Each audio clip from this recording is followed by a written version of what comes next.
Russia Ukraine युद्धाला आता 3 वर्ष पूर्ण होतील आणि या युद्धात आतापर्यंत 2 देशांचे 2 लाखांहून अधिक सैनिक मारले गेलेत. सुमारे 8 लाख सैनिक जखमी झाल्याची प्राथमिक माहिती आहे. युक्रेनमधील 1 कोटींहून अधिक लोक बेघर झालेत आणि यामध्ये 20 लाख मुलं अशी आहेत जी या युद्धाच्या शोकांतिकेशी झुंजत होती. दुसऱ्या महायुद्धानंतर युरोपमधील हा सर्वात मोठा विनाश आहे आणि रशियाने डिसेंबर 2021 मध्ये युक्रेनच्या पूर्व सीमेवर सैन्य जमवण्यास सुरुवात केली आहे. सॅटेलाइट प्रतिमांवरून असं दिसून येत आहे की रशियाने युक्रेनभोवती 1.50 लाखांहून अधिक सैन्य, क्षेपणास्त्र आणि युद्धनौका तैनात केलेल्या आहेत.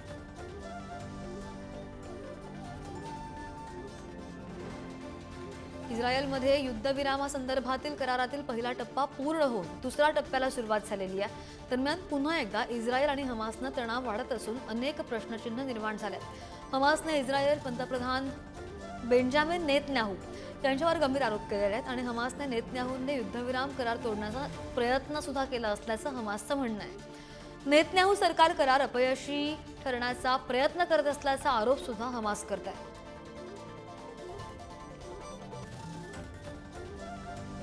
युद्धबंदी कराराअंतर्गत हमासने 6 इस्रायली बंधकांची सुटका केली. यावेळी इस्रायली नागरिकांनी आणि बंधकांनी हमास सैनिकांच्या कपाळाचं चुंबन घेतलेलं आहे. त्याचा व्हिडिओ सध्या सोशल मीडियावर व्हायरल होतोय.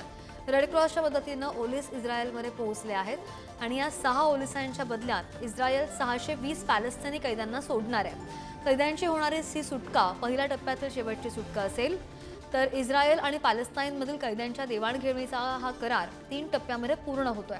यामध्ये 22 आणि 42 दिवसांसाठी ओलिसांची देवाणघेवाण केली जाणार आहे.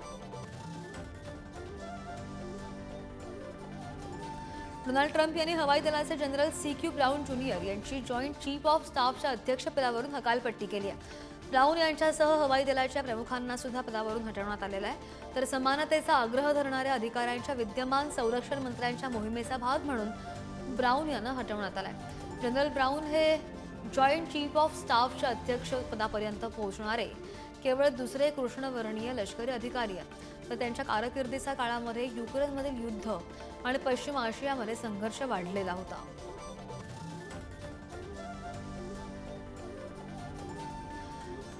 जगावर कोरोनानंतर आणखी एक संसर्गजन्य विषाणूचा धोका निर्माण झालाय. कावासाकी नोरोव्हायरस संसर्ग हा विषाणू लंडनमध्ये आरोग्यासाठी मोठी चिंता बनतोय. नोरोव्हायरस हा एक अत्यंत संक्रमित विषाणू असून मुख्यतः हिवाळ्यामध्ये अधिक सक्रिय असतो. या विषाणूचा संसर्ग झाल्यास अचानक तीव्र उलटी, जुलाब यांसारखे लक्षणं दिसून येतात. युरोपमधील अनेक देशांमध्ये नोरोव्हायरससारखा संसर्ग वाढत असल्यानं आरोग्य संस्थांनी नागरिकांना सतर्क राहण्याचं आवाहन केलं आहे. बांगलादेशमध्ये लवकरच स्टारलिंक सॅटेलाइट इंटरनेट सेवा सुरू होण्याची शक्यता वर्तवली जाते. बांगलादेशचे मुख्य सल्लागार मोहम्मद युनुस यांनी इलॉन मस्क यांना देशामध्ये येण्याचं निमंत्रण दिलं. तसंच 90 दिवसांमध्ये स्टारलिंक सेवा सुरू करण्याच्या प्रक्रियेला गती देण्याची विनंती सुद्धा केली आहे. त्यामुळे भारताअगोदर बांगलादेशमध्ये स्टारलिंक सुरू होणार का अशा चर्चा सुद्धा सुरू झाल्या. मोहम्मद युनुस आणि इलॉन मस्क यांच्यामध्ये चर्चा झालेली होती. या दरम्यान दोघांनी बांगलादेशमध्ये स्टारलिंक सेवा सुरू करण्याच्या संबंधित चर्चा केलेली होती.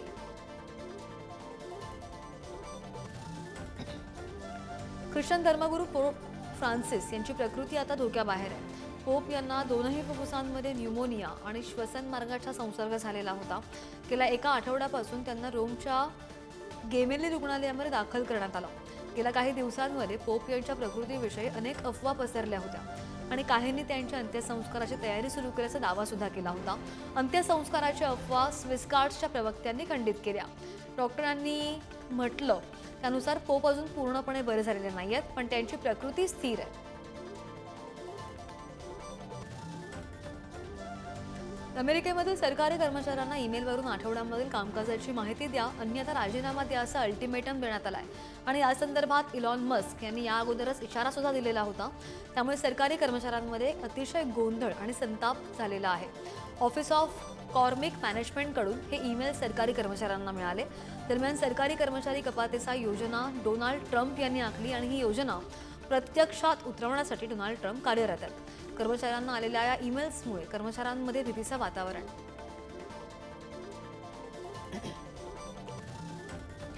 इटलीच्या पंतप्रधान जॉर्जिया मेलोनी यांनी पंतप्रधान नरेंद्र मोदी आणि ट्रम्प यांचं कौतुक केलंय.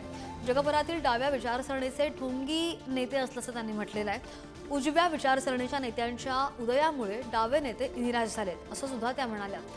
मोदी आणि ट्रम्प आणि माझ्यासारख्या उजव्या विचारसरणीच्या नेत्यांच्या उदयामुळे जगभरातील सर्व नेते डावे चिंतेत आहेत असं सुद्धा त्या म्हणालेल्या आहेत.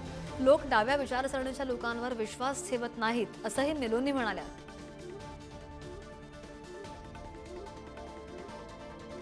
जर्मनीमध्ये आज सार्वत्रिक निवडणुका मतदान पार पडलेलं आहे आणि या निवडणुकांमध्ये सध्याचे चान्सलर सोशल डेमोक्रॅटिक पार्टी सर्वेक्षणात मागे पडताना दिसत आहे. विरोधी ख्रिश्चन डेमोक्रॅटिक युनियनचे फ्रेडरिक मॅट्स हे चान्सलर पदाच्या शर्यतीमध्ये आघाडीवर आहेत, तर अल्टरनेटिव्ह फॉर जर्मनी देखील लोकप्रिय होते.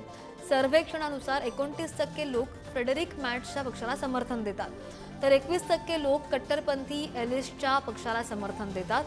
त्यापैकी 60% पेक्षा जास्त मतदार तरुण आहेत.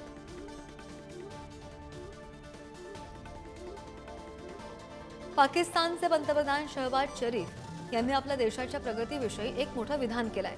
पाकिस्तानमधले भारताला मागे टाकलं नाही तर माझं नाव बदला असं सुद्धा ते म्हणालेले आहेत. डेरा गाझी खान इथं एका जाहीर सभेमध्ये भाषण करताना त्यांनी हे वक्तव्य केलंय. त्यांच्या या विधानामुळे पाकिस्तानमध्ये आशेचा सूर उमटलाय. मात्र सोशल मीडियावर लोकांनी त्यांना वेगवेगळ्या प्रतिक्रिया दिल्या. काहींनी त्यांच्या विधानाचं समर्थन केलंय तर काहींनी त्यांची खिल्ली सुद्धा उडवली आहे. मात्र त्यांच्या या विधानामुळे दोनही देशांमध्ये मोठी चर्चा आहे. लॉरेन्स वायकेरिया जान भी हाजीर असं म्हणत पाकिस्तानी गँगस्टर शहजादनं एक व्हिडिओ पोस्ट केलाय. या व्हिडिओनं एकच खळबळ उडाली आहे. पाकिस्तानी गँगस्टर शहजाद भट्टीने बाबा सिद्दीकी हत्या प्रकरणामध्ये झीशान अख्तरला मदत केल्याचं मान्य केलं. शहजादने व्हिडिओमध्ये लॉरेन्स विष्णूला त्याचा भाऊ म्हणून संबोधलेला आहे, तर तो त्याच्यासाठी जीवही द्यायला तयार असल्याचं त्याने म्हटलेलं आहे. बाबा सिद्दीकी प्रकरणामध्ये सतत नवनवीन खुलासे होत आहेत आणि या हत्येमध्ये सामील असलेल्या झीशान अख्तरनं नुकताच एक व्हिडिओ जारी केला, ज्यामध्ये त्याने स्वतः देशामधून फरार झालाय असं म्हटलंय. पाकिस्तानी गँगस्टर शहजाद भाटीनं त्याला मदत केली आहे. पाकिस्तानी गँगस्टर शहजाद भाटीनं सुद्धा हे मान्य केलंय.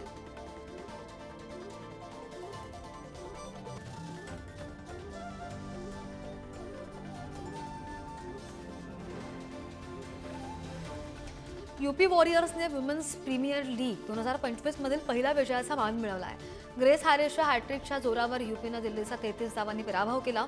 दीप्ती शर्माच्या नेतृत्वाखाली यूपीचा यंदाचा हा पहिला विजय आहे आणि या विजयामध्ये चिनेल हेन्नीनं 62 धावांची खेळी करत ग्रेस हॅरिसनं हॅट्रिक घेत महत्त्वाचं योगदान दिलंय. दिल्लीच्या गोलंदाजांनी 89 धावांमध्ये यूपीचे 6 विकेट्स घेतले. यूपीकडून किरण नवगीरनं 20 चेंडूंमध्ये 17 धावा केल्या. यूपीनं चांगलं पुनरागमन करत विजयाची नोंदही केली आहे.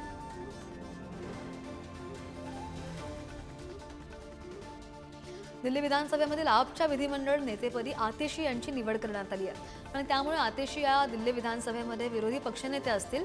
तर विधानसभेचे पहिले अधिवेशन सोमवारपासून सुरू होत आहे. आम आदमी पक्षाच्या विधिमंडळामध्ये पक्षाच्या बैठकीत आतिशी यांची विधिमंडळ नेतेपदी निवड झाली. आपचे संयोजक अरविंद केजरीवाल यांच्या व्यतिरिक्त पक्षाचे 22 आमदार या बैठकीला उपस्थित होते. तर दिल्ली विधानसभा विरोधी पक्षनेतेपदी महिला येण्याची ही पहिलीच वेळ आहे.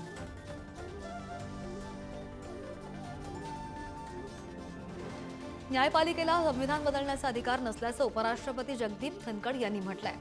संविधानामध्ये बदल करण्याचा अधिकार फक्त संसदेला असल्याचं सुद्धा धनखड यांनी वक्तव्य केलंय. संविधान जागरूकता वर्ष समारंभाचं उद्घाटन करताना धनखड यांनी आपलं मत व्यक्त केल्याचं पाहायला मिळालं. संविधानामधील मूलभूत हक्क जितके आपल्याला कळतील तितके आणि राष्ट्रवादीकडे आपण वाटचाल करू असं सुद्धा मत धनखड यांनी व्यक्त केलंय.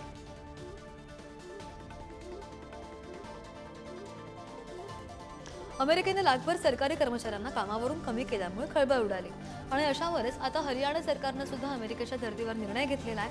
हरियाणामधील भ्रष्ट सरकारी कर्मचारी आणि अधिकाऱ्यांना जबरदस्तीने सेवानिवृत्त केलं जाणार आणि त्यामुळे आता सरकारी अधिकाऱ्यांमध्ये खळबळ उडाली आहे. 50 वर्ष पूर्ण करणाऱ्या कर्मचाऱ्यांच्या नावाची समीक्षा केली जाणार आणि त्यानंतर त्यांची नोकरी सुरू ठेवायची की नाही हे ठरवलं जाईल. हा नियम आहे. सर्व सरकारी अधिकारी आणि कर्मचाऱ्यांसाठी हा नियम लागू असेल.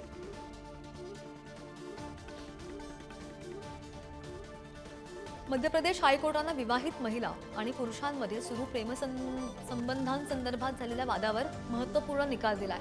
कोर्टानं कोणतीही महिला विवाहाचं आश्वासन देऊन संबंध ठेवल्याचा दावा करू शकत नाही असं म्हटलंय. न्यायमूर्ती मनिंदर एस भट्टी यांनी बलात्काराची याचिका फेटाळून लावताना हा निकाल दिलाय आणि हा खटला एका विवाहित महिलेने दाखल केलेला होता. तर या प्रकरणामधील आरोपी सुद्धा विवाहित होता.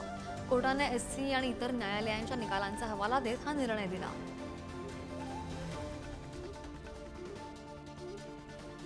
ग्राहकाच्या खात्यामधून फसवणुकीने पैसे काढले गेल्यास त्याला बँकच जबाबदार असेल, असं सुप्रीम कोर्टाने म्हटलंय. स्टेट बँक ऑफ इंडिया विरुद्ध सर्वोच्च न्यायालयानं ग्राहकांप्रती बँकांची जबाबदारी आणि कर्तव्य या मुद्द्यांवर निर्णय दिला. हा निर्णय फसवणुकीने पैसे काढले गेलेल्या सर्वच प्रकरणांमध्ये बँकेला जबाबदारी झटकता येणार नसल्यानं खातेदारांच्या दृष्टीने दिलासादायी आहे. तर न्यायालयाचा हा निर्णय केवळ एका ग्राहकापुरता मर्यादित नाही, तर तो संपूर्ण बँकिंग क्षेत्रासाठी महत्त्वाचा आहे.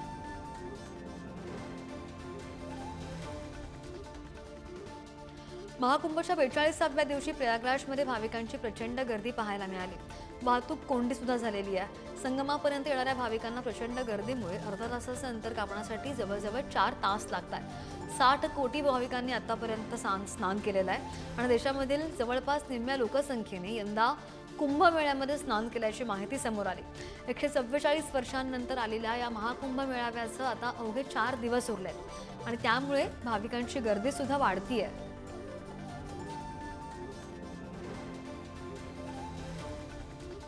भारताच्या आरोग्य विभागानं टॅपेटॅडॉल आणि कॅरिसोप्रॉडलच्या उत्पादनावर बंदी घालण्याचे आदेश दिले. ही दोनही औषधं घाना आणि नायजेरियासारख्या आफ्रिकन देशांमध्ये बेकायदेशीरपणे निर्यात केली जात होती. महाराष्ट्र शासनाच्या औषध निरीक्षकांच्या पथकानं कंपनीच्या कारखान्यावर छापा टाकला आणि हा छापा टाकत या औषधांचा साठा जप्त केला. उत्पादन प्रक्रिया थांबवली असल्याची माहिती महाराष्ट्र शासनाच्या अन्न आणि औषध प्रशासनाने दिली आहे. केंद्र सरकारने या सगळ्या उत्पादनांची निर्मिती करण्याची परवानगी मागे घेण्याचे आदेश सुद्धा दिले.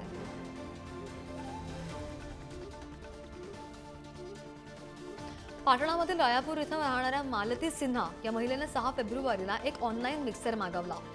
12 फेब्रुवारीपर्यंत मिळणार हा मिक्सर होता. मात्र डिलिव्हरी न झाल्यानं या महिलेनं कंपनीशी संपर्क साधण्याचा प्रयत्न केला. त्यासाठी तिने सर्च इंजिनमधून कंपनीचा नंबर शोधला. तसंच त्या क्रमांकावर संपर्क साधला तेव्हा समोरील व्यक्तीनं त्यांना कंपनीच्या साईटवर त्यांचा क्रमांक अपडेट झाला असल्याचं सांगितलं. तसंच हा क्रमांक अपडेट करायला सांगितलं. त्यानंतर स्कॅमर्सने तिच्या खात्यामधून 52,000 रुपये लंपास केले.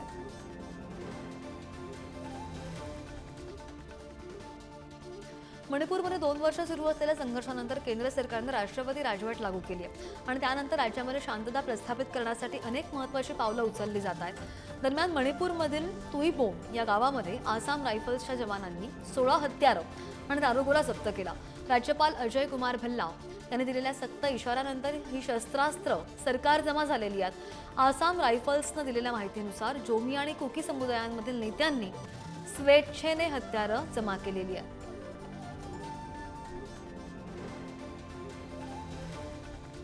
ओडिशामधील बालासोरमध्ये रेल्वेला अपघात झाला. साबिरा पोलीस स्टेशनजवळ ट्रेन रुळावरून घसरल्यानं घटना घडली आहे. अपघात झालाय. रेल्वे रुळावरून घसरून विजेच्या खांबाला धडकली. दरम्यान रेल्वेमधील कोणीही जखमी झालेला नाहीये. मात्र रेल्वे रुळावरून कशामुळे घसरली या संदर्भातला तपास करण्यात येत असल्याचं दक्षिण पूर्व रेल्वेच्या अधिकाऱ्यांनी म्हटलंय. ट्रेन रुळावरून घसरल्याच्या घटनेनंतर रेल्वेतील प्रवासी घाबरलेले होते. घटनेमुळे प्रवाशांमध्ये मोठा गोंधळ उडाला.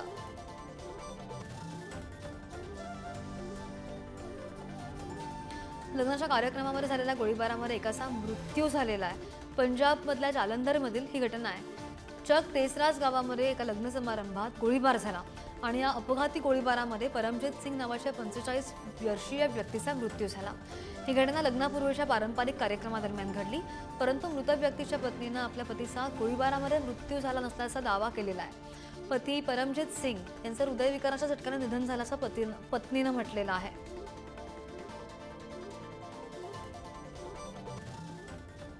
Thank you.